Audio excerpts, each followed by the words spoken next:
ہمارے منبر پر خانوادہ اعلیٰ حضرت کے چشم و چراغ حضور منانی میاں کے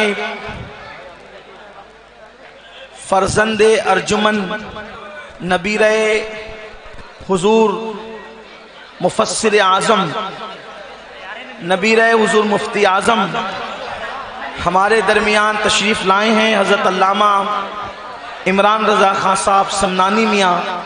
تو حضرت کی آمد بھی ہوئی، ہم حضرت کا استقبال کرتے ہیں. ایک بار پھر درود شریف بلند آواز سے پڑھنے. اللہم صلی علی سیدنا و مولانا محمد معدن الجود والکرم و آلہ و صحبہ و بارک وسلم صلاۃ و سلام علیک یا رسول اللہ صلی اللہ علیہ وآلہ وسلم. تو عرض یہ کر رہا تھا کہ امام علی مقام کی زندگی جو ہے وہ سراپا خلوص، سراپا انقلاب اور لوگوں کو تحریک دینے والی شخصیت ہے. جہاں امام حسین کی زندگی ہوگی دل کے اندر انسان کبھی بزدل نہیں ہو سکتا. جس کے سینے میں امام حسین ہوں گے وہ انسان کبھی باطل کے آگے سر نہیں جھکا سکتا. جس دل کے اندر امام حسین ہوں گے وہ کبھی باطل سے ہاتھ نہیں ملا سکتا. لوگ کہتے ہیں کہ کیا لوگ مسلک کی بات کرتے ہیں. میں کہتا ہوں مسلک کی سب سے پہلی جنگ اگر کہیں ہوئی ہے تو وہ میدان کربلا میں ہوئی ہے. اور میدان کربلا میں اللہ اکبر دونوں طرف کلمہ پڑھنے والے ہیں، دونوں طرف ٹوپیاں اور عمامے والے ہیں، دونوں طرف نماز اور اذان کا نام لینے والے ہیں، دونوں طرف قرآن کی بات کرنے والے ہیں، لیکن حق نبی اور آل نبی کے ساتھ ہیں. اور یہ بتا دیا گیا کہ سب سے پہلی جنگ اگر کربلا میں ہو رہی ہے تو گویا کہ یہ مسلک کی جنگ ہو رہی ہے، حقانیت کی جنگ ہو رہی ہے. تو جس دل میں حسین بسیں گے اس دل کے اندر جو ہے کبھی باطل جگہ نہیں پا سکتا، کبھی باطل جو ہے وہ گھر نہیں پکڑ سکتا. تو میرے آقا صلی اللہ علیہ وآلہ وسلم کے دیوانوں، اس لیے انقلاب جہاں بھی آئے گا وہاں کہیں نہ کہیں دلوں کے تار حسینیت سے جڑ رہے ہوں گے. جیسے کہ میں آپ سے ابھی مثال پیش کر رہا تھا. اللہ اکبر، ذرا غور کرنا. ہم حسینیت سے دور ہو گئے اس لیے بزدل ہو گئے، ہم حسینیت سے دور ہو گئے اس لیے مسجدوں کو آباد کرنے سے دور ہو گئے، ہم حسینیت سے دور ہو گئے اسی لیے ہاتھوں میں شراب کے پیالے آ گئے، ہم حسینیت سے دور ہو گئے اسی لیے لوگ نشے کی طرف بڑھ گئے، ہم حسینیت سے دور ہو گئے اسی لیے آنکھیں پاپ دیکھنے لگی. ورنہ اللہ اکبر جہاں حسینیت ہوگی وہاں ہوگا کیا؟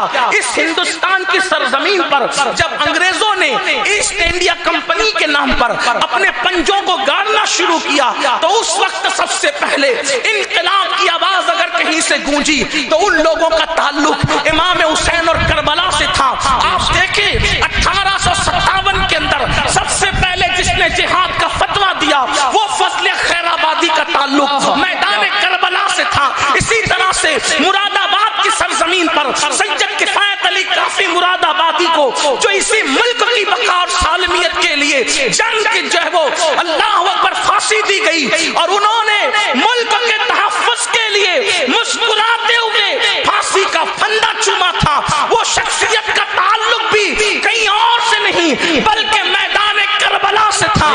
آپ دیکھتے چلے جائیں کربلا کے بعد ہر انقلابی اور حکومتوں کا مقابلہ کرنے والا، باطل کا مقابلہ کرنے والا ہر ایک کا تعلق کربلا سے ملتا ہوا نظر آئے گا. مثال کے طور پہ آپ دیکھیں اللہ اکبر جب خلق قرآن کا فتنہ اٹھا تو امام احمد ابن حنبل جیسا مرد مجاہد جو مقابلہ کر رہا تھا اس کا تعلق بھی کربلا سے تھا. اسی طریقے سے جب اکبر کا فتنہ اٹھا تو اللہ اکبر مجدد الفسانی اس کا مقابلہ کرنے والی شخصیت کا تعلق بھی عقیدتوں کا میدان کربلا سے تھا. اور جب 14ویں صدی کے اندر رسول اللہ کی شان میں گستاخیاں ہو رہی تھی تو ان سب کا مقابلہ کرنے والا 14ویں صدی کا مجدد ان کا تعلق بھی دل کا کربلا کی سرزمین سے تھا. نعرہ تکبیر، نعرہ رسالت، حضور سید امین القادری صاحب قبلہ. عشق محبت، عشق محبت. بہت ہندوستان میں جو 90 لاکھ کو کلمہ پڑھاتا ہے اس غریب تعلق بھی کربلا سے ہے. جو اللہ کے دین کو نئی زندگی عطا کرتا ہے وہ محی الدین غوث اعظم دستگیر کا تعلق بھی کربلا سے ہے. کر سکے اللہ اکبر قریب قیامت دجال کے فتنے کے لیے جو امام محمد مہدی زمین میں تشریف لائیں گے ان کا تعلق بھی میدان کربلا سے.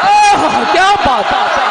حق بیش. حسین اس شخصیت کا نام ہے جو ایک مرتبہ قربانی دے کے قیامت تک اللہ کا دین بچا رہے ہیں. لیکن اب سوال پیدا ہوتا ہے, اب دھیان سے سننا, سوال پیدا ہوتا ہے کہ حسین بنتے کیسے ہیں, حسین بنتے کیسے ہیں.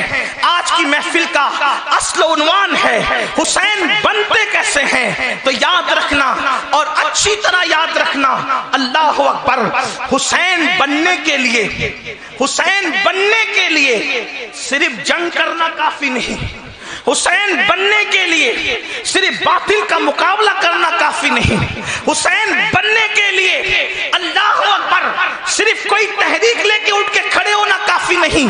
کیوں؟ اس لیے کہ حسین بنتے نہیں ہیں, حسین بنتے نہیں ہیں بلکہ حسین خدا کی طرف سے بنائے جاتے ہیں. اور جب خدا کی طرف سے حسین کو بنایا جاتا ہے تو پھر اس کو پیدا کیسے کیا جاتا ہے, تو یہ میں اپنی مرضی سے نہیں کہوں گا بلکہ اپنے امام اہل سنت کے لہجے میں کہوں گا کہ حسین بنتے کیسے ہیں. تو میرے امام کہتے ہیں اللہ اکبر, ہم پورے ہندوستان میں جب حسین بنتے کیسے ہیں تو لوگوں کو یہ بتاتے ہیں کہ بریلی سے آواز آتی حسین بنتے کیسے ہیں. لیکن جب بریلی میں بیٹھ کر کہیں گے تو میں یہ کہتا ہوں روضہ رضا سے آواز آتی ہے حسین بنتے کیسے ہیں, تو کہتے ہیں خون خیر الرسل سے ہیں جن کا خمیر, خون خیر الرسل سے ہیں جن کا خمیر, ان کی پاکیزہ دینت پہ لاکھوں سلام. میری قوم کے جوانوں توجہ کرنا, ذرا غور کرنا, اللہ اکبر, تم بنے اپنے باپ داداؤں کے خون سے, بڑے بڑے علماء, محدثین, مفکرین, داعیان دین سب بنے اپنے باپ داداؤں کے خون سے, لیکن حسین کس کے خون سے بنے؟ تو میرے امام کہتے ہیں حسین کو کسی ایرے گہرے کے خون سے نہیں بلکہ خیر الرسل کے خون سے بنایا. اور خیر الرسل کا خون کیا ہے, ذرا اس پہ توجہ کریں. رسول نہیں, خیر الرسل, اس لیے کہ سب رسول عزت والے, سب رسول شان والے, سب رسول مقام والے, سب رسول مرتبے والے, لیکن جو شان خیر الرسل کو حاصل ہے وہ شان کسی رسول کو حاصل نہیں. کیونکہ میرے امام کہتے ہیں سب سے اولا والا ہمارا نبی, سب سے بالا والا ہمارا نبی, اپنے مولا کا پیارا ہمارا نبی, دونوں عالم کا دولا ہمارا نبی, خلق سے اولیاء, اولیاء سے رسول اور رسولوں سے اعلیٰ ہمارا نبی. کون دیتا ہے دینے کو منہ چاہیے, دینے والا ہے سچا ہمارا نبی.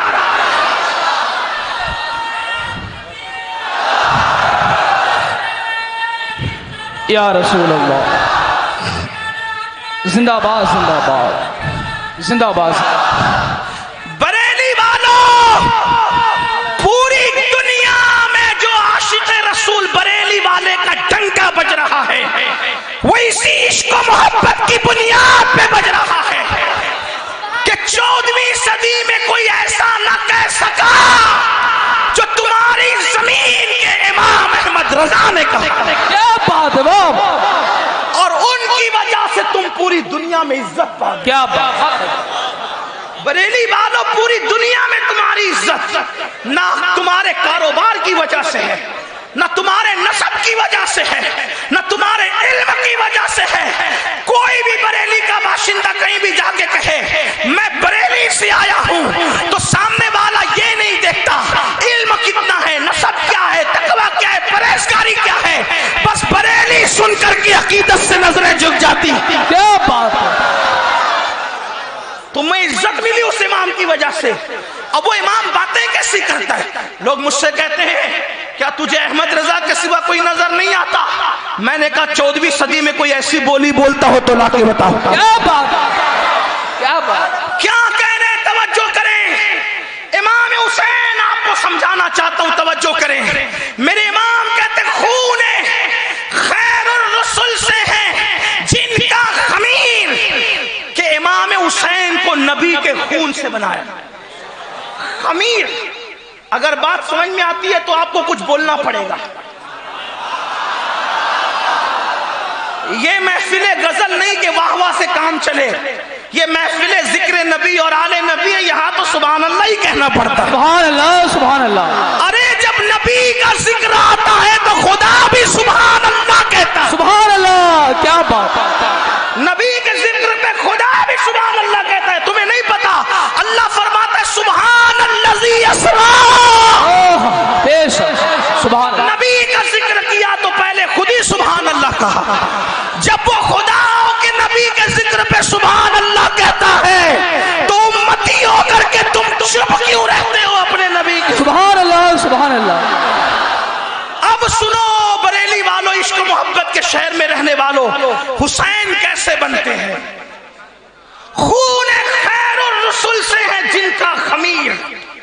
خمیر کہتے ہیں جس سے چیز بنتی ہے. خمیر کہتے ہیں جس سے چیز بنتی ہے. میدے کا خمیر تو چیز میدے کی بنے گی. جو کا خمیر تو چیز کس سے بنے گی؟ جو سے بنے گی.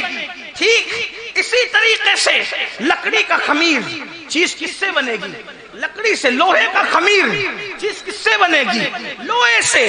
لیکن جب اہل بیت کو بنایا گیا تو خمیر کس کا تھا؟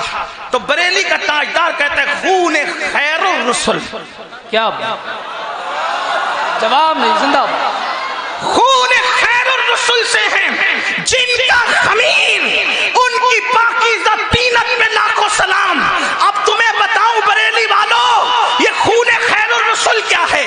آسانی سے سمجھ لو. ایک مرتبہ میرے نبی مصطفیٰ جان رحمت صلی اللہ علیہ وآلہ وسلم نے حجامہ کروایا. حجامہ کروانے کے بعد نبی کا خون نکلا. خون ایک کٹورے میں جمع کر کے رکھ دیا گیا. اللہ اکبر. میرے نبی کا خون ایک کٹورے میں رکھ دیا گیا ہے. اللہ اللہ. ایک صحابی حضرت سیدنا حذیفہ تشریف لاتے ہیں. میرے آقا سے عرض کی یا رسول اللہ یہ خون ہے. آقا نے فرمایا ہاں یہ میرا خون ہے.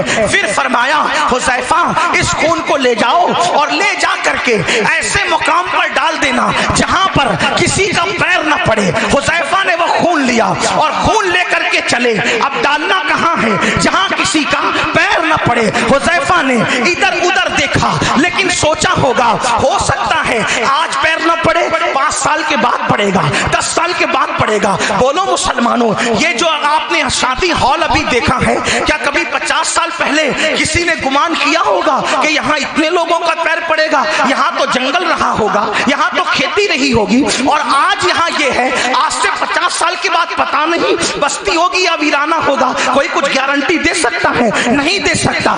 آج پیر نہیں کل پیر پڑ سکتے ہیں، آج پیر ہے کل نہیں پڑ سکتے ہیں. بہت کچھ ہو سکتا ہے لیکن اللہ اکبر. سیدنا حذیفہ صحابی تھے صحابی. اللہ اکبر. انہوں نے سوچا ہوگا آج نہیں تو کل کسی کا کسی کے پیر پڑیں گے. اللہ اکبر. کیا عشق تھا صحابہ کو، کیا عقیدت تھی صحابہ کو، کیا محبت تھی صحابہ کو. حضرت حذیفہ نے وہ خون لیا اور خون لے کر کے پی گئے. اور پینے کے بعد جب بارگاہ رسالت میں آئے میرے آقا علیہ السلام نے فرمایا حذیفہ خون ڈال دیا اس کے مقام پر؟ عرض کرتے ہاں یا رسول اللہ میرے ماں باپ آپ پہ قربان، میں نے خون ایسی جگہ پہ ڈالا ہے کہ قیامت تک کسی کا پیر نہیں پڑنے پائے گا. میرے آقا نے فرمایا مسکرا کر شاید تو نے میرا خون پی لیا ہے، شاید تو نے میرا خون پی لیا ہے. اب یاد رکھنا خون جو ہے وہ قرآن کی آیت سے حرام ہے. اللہ نے جن 4 چیزوں کو حرام قرار دیا ہے اس میں سے ایک دم بھی ہے یعنی خون بھی ہے. خون کی حرمت میں، خون کے حرام ہونے میں یہ کسی کا اختلاف نہیں ہے. اللہ نے حرام قرار دیا ہے. سب کا خون حرام ہے. اگر کوئی پیے تو حرام، اس پہ توبہ لازم ہے. لیکن حذیفہ رسول اللہ کا خون پی کر کے آتے جو کٹورے کٹورے میں تھا. آقا فرماتے ہیں شاید تو نے میرا خون پی لیا ہے. انہوں نے کہا ہاں یا رسول اللہ. تو میرے آقا نے کیا فرمایا؟ حذیفہ اللہ کی عزت کی قسم میرا خون تیرے پیٹ میں چلا گیا, جہاں تجھ پر جہنم کی آگ حرام کر دی گئی. سبحان اللہ سبحان اللہ. بے شک توجہ کرنا, دھیان دینا. نبی کا خون ایسا پاک, ایسا طیب و طاہر کہ اگر صحابی خون ان کے پیٹ میں ایک کٹورا خون چلا جائے تو آقا کیا فرما رہے ہیں کہ تجھ پر جہنم کی آگ. مطلب کیا کہ تو بولو بھائی جنت, تو جنت. اب غور کرنا, جنتی کا مطلب کیا؟ حذیفہ تو جنتی مطلب تیرا خاتمہ کفر پر نہیں بلکہ ایمان پر ہوگا. توجہ ہے, ایمان پہ خاتمے کی گارنٹی دے دی. تیرا خاتمہ جس کو جنت کی بشارت ملی, پتا چلا ان کا خاتمہ ایمان پہ ہوگا تبھی تو جنت میں جائیں گے. ایک کٹورا خون پیٹ میں گیا تو جہنم میں نہیں بلکہ جنت میں جائیں گے. کیوں؟ خاتمہ ایمان پہ ہوگا. جس کے پیٹ میں نبی کا ایک کٹورا خون چلا جائے اب وہ کفر نہیں کرے گا, وہ ایمان پر ہی رہے گا. اس کی گارنٹی ہے. وہ خطا نہیں کرے گا بلکہ بے خطا رہے گا. وہ معصوم نہیں ہوگا, اگرچہ معصوم نہیں ہوگا لیکن محفوظ ضرور ہوگا. اب مجھے بتاؤ مسلمانوں, جس کے پیٹ میں ایک کٹورا خون چلا جائے اس کو ایسے محفوظ رکھتے ہیں, اس کے ایمان کی ایسی حفاظت کرتے ہیں. جب ایک کٹورے خون کی یہ شان ہے تو جس کو سر کے بالوں سے لے کے پیر کے ناخن تک نبی کے خون سے بنایا ہو, اس حسین ابن علی کی محفوظیت کی شان کا حال ہے. نعرہ تکبیر, نعرہ رسالت, سید امین القادری صاحب قبلہ, ذکر شہید کربلا کانفرنس, نعرہ تکبیر. بہت اچھا, زندہ باد. خون, نبی کا خون. اور جب خون شریف ہوتا ہے تو اس میں مزید شرافت کا اضافہ دودھ کرتا ہے. تو خون تو نبی کا ملا, دودھ کس کا ملا؟ کیا بات. حسین جس دودھ سے پروان چڑھے وہ دودھ کس کا تھا؟ تو وہ تھا شیر فاطمۃ الزہرا. سبحان اللہ سبحان اللہ. اور سیدہ فاطمہ کی شان کیا تھی؟ میرے امام کہتے ہیں جس کا آنچل نہ دیکھا مہو مہر نے. کوئی ایسی عورت لا کر بتاؤ پوری دنیا میں کہ جس کے سر کے دوپٹے کو بھی کبھی چاند و سورج نے نہیں دیکھا. اور یہ کوئی معمولی خطیب اور ادیب نہیں کہہ رہا ہے, 14ویں صدی کا مجدد جس نے کبھی بغیر دلیل کے بات ہی نہیں کی. کیا بات. وہ مجدد اعظم کہہ رہے جس کا آنچل نہ دیکھا مہو مہر نے, اس ردائے نزاہت پہ لاکھوں سلام. جس کے دوپٹے کو کبھی چاند و سورج نے نہیں دیکھا وہ حسین پاک کی امی ہے. حسین پاک کی امی کی شان کیا ہے؟ اب ذرا تھوڑا دل کے کانوں سے سنیں. ایسی ایری غیری ماں سے حسین نہیں پیدا ہوتے. فاطمہ جیسی ماں ہوتی ہے تب حسین جیسے بیٹے پیدا ہوتے ہیں. آؤ سیدہ فاطمہ کی زندگی کو پیش کرنے سے پہلے, سیدہ فاطمہ کی زندگی کو بیان کرنے سے پہلے میں اپنی ماؤں اور بہنوں کی توجہ چاہوں گا.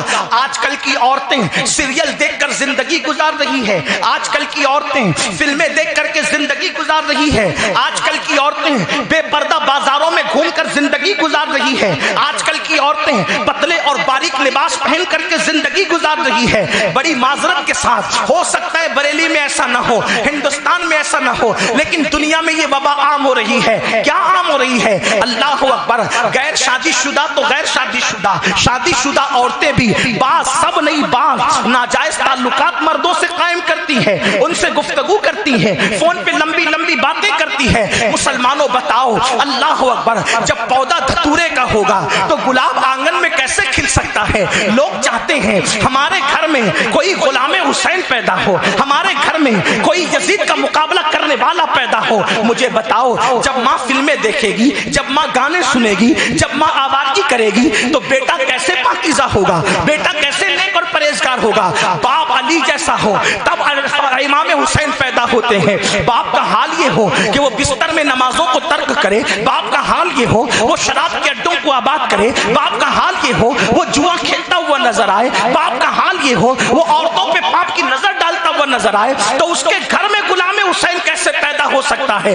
یاد رکھنا، حسین جیسے بیٹے، فاطمۃ الزہرا جیسی ماں ہو اور علی جیسا بابا ہو تب کہیں حسین پیدا ہوتے ہیں۔ آئیے ذرا دونوں کا کردار آپ کے سامنے پیش کروں۔ اللہ اکبر۔ سیدہ فاطمہ کا کردار پیش کرنے سے پہلے میرے جوانوں کے سامنے مولا علی کا کردار پیش کرتا ہوں۔ اللہ اکبر۔ ایک مرتبہ مولا کائنات سیدنا علی کے مرتضیٰ کرم اللہ تعالی وجہ الکریم فرماتے ہیں، اگر کسی کنویں کے اندر، توجہ کرنا مسلمانوں، اگر کسی کنویں کے اندر اللہ اکبر شراب گر جائے، کسی کنویں کے اندر شراب گر جائے اور پھر اس کنویں کے اندر مٹی ڈال کر کے اس کنویں کو بھر دیا جائے، اس کنویں کو پاٹ دیا جائے، پھر اس کنویں کے اوپر گھاس اگ جائے، اس گھاس کے اندر بکری کو چرایا جائے اور پھر بکری کا دودھ دوہا جائے اور مجھے پتا چل جائے کہ اس کنویں کے اندر پہ جب وہ شراب گری ہوئی تھی تو میں اس بکری کا دودھ پینے کے لیے تیار نہ ہوں۔ اللہ اکبر۔ جس کے اندر شراب گری تھی،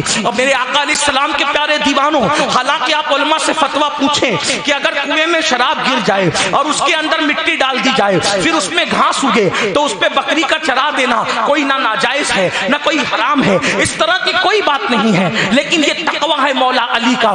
فرماتے ہیں اس پہ جو بکری چل رہی ہے مجھے پتا چل جائے کہ بکری وہاں چری ہے تو میں اس کا دودھ نہ پیوں۔ میرے آقا علیہ السلام کے پیارے دیوانوں، جب باپ ایسا متقی ہوتا ہے تب کہیں جا کر امام حسین پیدا ہوتے ہیں۔ جب باپ کا حال یہ ہو کہ وہ خود نشہ کرے، باپ کا حال یہ ہو وہ خود شراب پیے، باپ کا حال یہ ہو کہ وہ جوا کھیلے، کبھی جنگلی رمی کے نام پر، کبھی گیم کے نام پر، کبھی لوڈو کے نام پہ وہ خود جوا کھیلے، اور جوے کا وبال کیا ہے؟ اللہ اکبر۔ حجت الاسلام امام غزالی لکھتے ہیں کہ جو لوگ دنیا میں جوا کھیلتے ہوں گے جب قیامت کے دن وہ اٹھیں گے تو ان کے ہاتھ سور کے خون میں رنگے ہوں گے، خنزیر کے خون میں رنگے ہوں گے۔ اب مجھے بتاؤ مسلمانوں، جب ہاتھ سور کے خون میں رنگے ہوں گے تو وہ قیامت کے دن رسول اللہ سے مصافحہ کس منہ سے کریں گے؟ نبی کے ہاتھوں میں اپنا ہاتھ کس منہ سے دیں گے؟ یاد رکھو، اللہ نے مسلمان بنایا ہے تو مسلمان کی حیثیت سے زندگی گزارو۔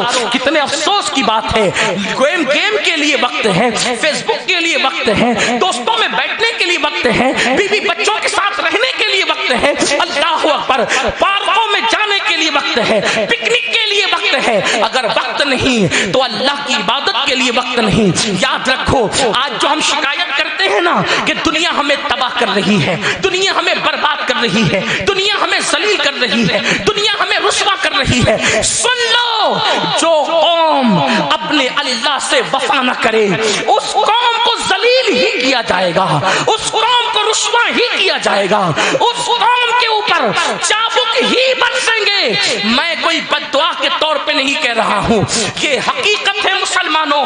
کیا اللہ سے اتنی بے وفائی، اللہ سے اتنی بے وفائی؟ جتنے احسانات میرے اللہ کے ہیں اتنے احسانات ہم پر کسی کے نہیں۔ جس نے ماں کے پیٹ میں ہماری صورت بنائی، جس نے پیدا ہونے سے پہلے ماں کے سینے میں ہمارے لیے دودھ جیسی لذیذ غذا پیدا کی، جس نے ہمیں چلنے کے لیے زمین دی، آسمان کا سائبان تنا، جس نے ہمیں دودھ پینے کی صلاحیت دی، جس نے کھانا کھانے کی صلاحیت دی، کھانا ہضم کرنے کی صلاحیت دی، جس نے روزی دی، رزق دیا، اچھے ماں باپ دیے، پیدا ہونے کے بعد اچھے ماں باپ دیے، بڑے ہونے کے بعد اچھے دوست دیے، اچھے احباب دیے، اچھے علاقے دیے، مال دیا، دولت دیا، اور بعد میں بیوی بچے سب کچھ دیا، جس مولا کا بال بال پر احسان ہے، سانس سانس پر احسان ہے، اس مولا کے لیے ایک مسلمان 10 منٹ کا وقت نماز کے لیے نہیں نکال سکتا، اور پھر کہتے ہو مولانا ہم ذلیل ہو رہے ہیں۔ یاد رکھنا، جو قوم خدا سے بے وفائی کرے اس قوم کو عزت کے ساتھ زمین پہ جینے کا حق نہیں۔ اور بریلی والوں، قرب جوار سے آنے والوں، میں تمہیں کہہ دینا چاہتا ہوں، اگر آج مسلمانوں نے ہوش کے ناخن نہ لیے تو آنے والے حکمران اس سے زیادہ ظالم ہوں گے، آنے والی قومیں اس سے زیادہ تم پہ ظلم کرے گی، اس سے زیادہ تم پہ زیادتی زیادتی کرے گی تم اگلوں کا ظلم بھول جاؤ گے. اتنا ظلم ہوگا. اگر ظلم کی چکی میں پسنے سے بچنا ہے تو اپنا رشتہ اپنے اللہ سے مضبوط کر لو, اپنا رشتہ اپنے نبی سے مضبوط کر لو. مجھے بتاؤ 10 منٹ کا ٹائم خدا کے لیے نہیں دے سکتے, اللہ کے لیے نہیں دے سکتے, اور پھر کہتے ہیں عاشق رسول ہے. ارے عاشقان رسول تو جان دے دیتے ہیں. امام حسین نے بتایا بیٹا قیمتی نہیں, خدا کی محبت قیمتی ہے. بھتیجا قیمتی نہیں, خدا کی محبت قیمتی ہے. گھر قیمتی نہیں, خدا کی محبت قیمتی ہے. حتیٰ کہ جان بھی قیمتی نہیں, خدا کی محبت قیمتی ہے. تم کیسے حسینی ہو؟ حسین تو خدا کی محبت میں جان بھی دے رہے ہیں, اور ہم 10 منٹ کی نیند قربان نہیں کرتے, 10 منٹ کا ٹائم نہیں دیتے اللہ کے لیے. نکلو اس کھول سے, نکلو اس کنویں سے, نکلو اس دلدل سے, نکلو. حسینیوں صرف شربت اور کھچڑے اور کڑے اور ناڑے والے حسینی مت بنو, بلکہ کربلا والے حسینی بنو. کیا صرف 10 دن کے رسمی حسینی مت بنو, بلکہ کردار کے حسینی بنو. کیا میں یہ نہیں کہتا کہ کھچڑا نہ بناؤ, میں یہ نہیں کہتا شربت نہ بناؤ, بناؤ, نیاز کرو, بلکہ جو منع کرتا ہے ہم ان سے کہتے ہیں جب کتے کو پانی پلانے پہ جنت ملتی ہے تو امام حسین کے نام پہ شربت پلانے پہ جنت کیوں نہیں مل سکتی؟ لیکن سنیو, نمازوں کو چھوڑ کر کے کیسا حسینی, زنا کے اڈوں پہ جانے والا کیسا حسینی, شراب کے اڈوں پہ جانے والا کیسا حسینی. تو عرض یہ کر رہا تھا کہ لوگ آج پاپی ہو گئے, اس لیے گھر میں شریف بچے پیدا نہیں ہوتے. مولا علی کا تقوی دیکھو کہ جس کنویں میں شراب پڑ جائے اس کی گھاس بھی اپنی بکری کو کھلانا پسند نہیں کرتے, اور یہاں تو لوگ شراب کے دھندے کر رہے ہیں, نشہ آور چیزوں کے دھندے کر رہے ہیں. اور پھر دوسری بات توجہ سے سننا, مولا علی فرماتے ہیں میں نے قصدن, جان بوجھ کر, قصدن یعنی جان بوجھ کر کبھی اپنا سطر نہیں دیکھا. سطر سمجھتے ہیں, میں اس کو زیادہ واضح نہیں کر سکتا, حیا کے پردے میں مولا علی کہتے ہیں میں نے جان بوجھ کے قصدن کبھی اپنا سطر نہیں دیکھا. توجہ چاہتا ہوں جوانوں کی خصوصی طور پر, حسین کیسے بنتے ہیں؟ فرماتے ہیں میں نے کبھی جان بوجھ کر اپنا سطر نہیں دیکھا. لوگوں نے پوچھا مولا سطر دیکھنا تو مجبوری بھی ہے اور ضرورت بھی ہے, پھر آپ نے سطر کیوں نہیں دیکھا قصدن جان بوجھ کے؟ تو جواب کیا دیتے ہیں؟ فرماتے مجھے شرم آتی تھی. کیوں؟ کیونکہ جن آنکھوں سے میں اللہ کے رسول کو دیکھتا ہوں, جن آنکھوں سے میں مصطفیٰ جان رحمت کو دیکھتا ہوں, ان آنکھوں سے میں اپنا سطر کیسے دیکھ سکتا؟ اس حیا کی وجہ سے میں نے جان بوجھ کے کبھی اپنا سطر نہیں دیکھا. اب میں تم سے پوچھنا چاہتا ہوں, جب ہمارے جلسوں میں یہ تقریر ہوتی ہے کہ قبر میں رسول اللہ کا دیدار ہوگا, قیامت کے دن رسول اللہ کا دیدار ہوگا, تو لوگ نعرے لگاتے ہیں, جھومتے ہیں. نعرے لگنے بھی چاہیے, جھومنا بھی چاہیے, لیکن پوچھتا ہوں جو لوگ مولا علی کہتے ہیں جن آنکھوں سے نبی کو دیکھتا تھا ان آنکھوں سے خود کا سطر دیکھنے بھی شرم آتی تھی, اب مجھے بتاؤ قبر میں رسول اللہ کا دیدار کن آنکھوں سے کرو گے؟ جن آنکھوں سے پکچر کے پوسٹر دیکھتے ان آنکھوں سے نبی کا دیدار ہوگا. جن آنکھوں سے بستروں پہ نرم نرم گدوں پہ لیٹ کر گندی فلمیں دیکھتے ہو ان آنکھوں سے نبی کا دیدار کرو گے. کیا منہ لے کر نبی کا دیدار کرو گے؟ اللہ اکبر, ذرا اندازہ تو کرو, ذرا غور تو کرو. جن آنکھوں سے فیس بک پر بیٹھ کر گندی تصویروں کو تکتے ہو پوری پوری رات, جن کے لیے گزار دیتے ہو, ان آنکھوں سے رسول اللہ کا ناپاک آنکھوں سے, گندی آنکھوں سے رسول اللہ کا دیدار کیسے کرو گے؟ یاد رکھنا ہم نے صرف اسلام کی باتیں کی ہے, ہم نے صرف کربلا والوں کی باتیں کی ہیں, ہم نے صرف اللہ والوں کی باتیں کی ہے, لیکن ہم دل سے کبھی اللہ والوں کے نقش قدم پر نہیں چلے. تو باپ علی جیسا ہو. کون علی؟ اللہ اکبر. مطلع القمرین میں میرے امام لکھتے ہیں, تو اس کے مرتضوی میں استاد زمن لکھتے ہیں علی کون علی, علی کون علی. اب ذرا سنتے جائیں حسین کا بابا علی کون علی, ذرا سننا, دل کے کانوں سے سننا. بریلی والوں, میں دونوں کتاب بریلی کی کتاب کے حوالے سے پڑھ رہا ہوں, اور بھی کتابیں پڑھ سکتا ہوں, کنز الایمان کا بھی نام لے سکتا ہوں, لیکن بات یہ ہے جس شہر میں بات کر رہا ہوں اسی شہر والوں کا حوالہ دے رہا ہوں. علی کون علی؟ جو حسین کا بابا ہے. کون نہیں کوئی بندہ دعا کرتا ہے اے اللہ اس وقت تک موت نہ دینا جب تک گنبد خضرا نہ دیکھ لوں، اس وقت تک موت نہ دینا جب تک کعبہ نہ دیکھ لوں. کچھ لوگ دعا کرتے ہیں اس وقت تک موت نہ دیکھنا جب تک احمد رضا کا روضہ نہ دیکھ لوں، اس وقت تک موت نہ دینا جب تک کربلا نہ دیکھ لوں، اس وقت تک موت نہ دینا جب تک غوث اعظم کا گنبد نہ دیکھ لوں. بولو لوگ ایسی دعا کرتے ہیں جس سے محبت ہے اس کو دیکھنے کی دعا کی جاتی ہے، لیکن وہ رسول جو بے پردہ خدا کا دیدار کرتے ہیں، میرے امام حدیث لکھتے ہیں ایک موقع پر مولا علی کو ایک جنگ میں روانہ کرتے ہیں تو نبی ہاتھ اٹھا کر نبی دعا کرتے ہیں اے اللہ مجھے اس وقت تک مت اٹھانا جب تک میں علی کا چہرہ نہ دیکھ لوں. نعرہ حیدری، نعرہ حیدری، نعرہ حیدری، نعرہ حیدری. سید امین القادری صاحب قبلہ. علی کے چہرے میں کیا رکھا ہے کہ نبی علی سے محبت کتنی ہے کہ کہتے ہیں اس وقت تک مولا مجھے دنیا سے نہ اٹھانا جب تک میں علی کا چہرہ. کون دعا؟ حضور دعا کر سید جس کا چہرہ دیکھ کے لوگ صحابی بنتے ہیں، جس کا چہرہ دیکھنے پہ جہنم کی آگ حرام ہو جاتی ہے، اس نبی کو علی سے محبت کتنی کیا تقاضے محبت بول رہا ہے اس وقت تک مجھے دنیا سے نہ اٹھانا. یہ کون ہے؟ علی حسین کے بابا. پھر میرے امام مطلع القمرین میں اور استاد زمن تز کے مرتضوی میں مطلع القمرین کے حوالے سے لکھتے ہیں کہ میرے آقا نے فرمایا علی تو جنت اور جہنم کا بانٹنے والا ہے. پتا چلا جنت کے سردار حسن و حسین اور جنت بانٹنے کا کام حسین کے بابا علی کے مرتضی. سبحان اللہ. علی تو جنت و جہنم کا بانٹنے والا. میرے امام مزید لکھنے حدیث کے حوالے سے علی حوض کوثر پر ساقی حوض کوثر ہے، اسی لیے فرمایا ساقی شیر و شربت پہ لاکھوں سلام. آپ غور فرمائیں. پھر وہ لکھتے ہیں کہ میرے آقا نے فرمایا اے لوگوں تم سب لوگ الگ الگ درختوں سے ہو اور الگ الگ ٹہنیوں سے ہیں اور میں اور علی ایک درخت کی دو ٹہنی کا نام ہے. کیا بات ہے. یہ حسین پاک کے بابا. اور امی کیسی؟ وہی امی جن کا ذکر چلا تھا. امی کیسی؟ جس کا آنچل نہ دیکھا مہو محرم، جس کے سر کے دوپٹے کو کبھی چاند و سورج نے نہیں دیکھا، وہ امام علی مقام کی امی.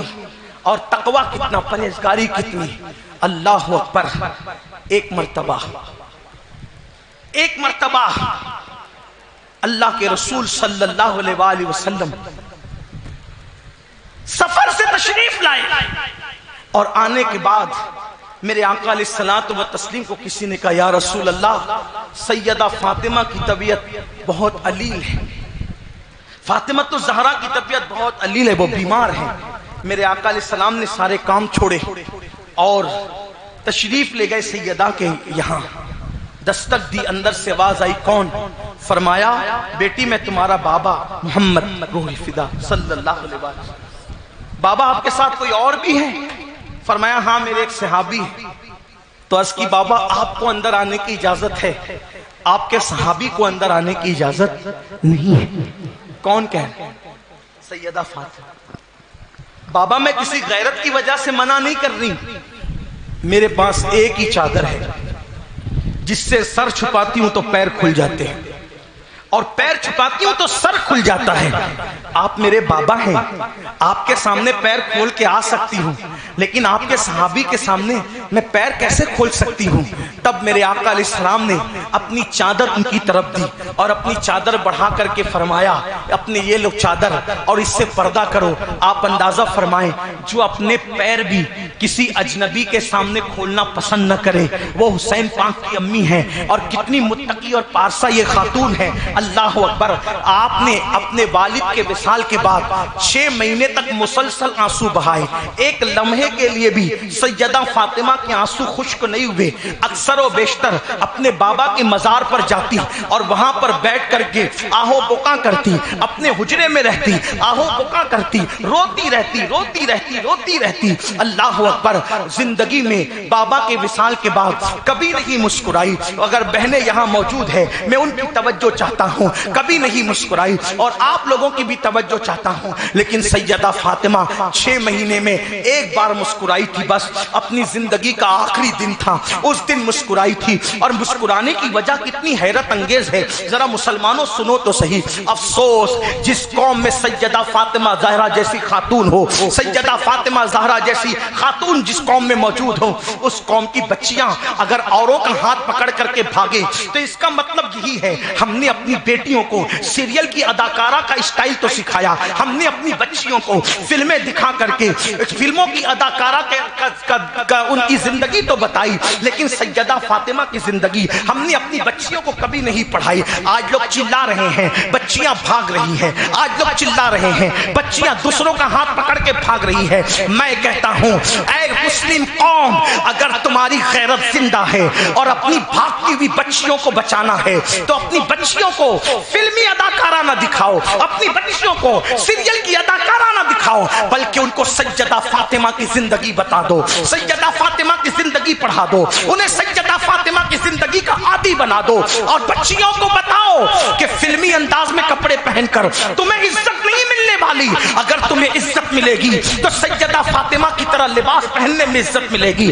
دوپٹوں کو مفلر بنا کر کے اگر قوم کی بچیاں گھومے گی تو ان کو عزت نہیں ملے گی، اگر عزت ملے گی تو سیدہ فاطمہ کے نقش قدم پر چلتے ہوئے ملے گی۔ اندازہ تو کریں، بابا کے وصال کے بعد 6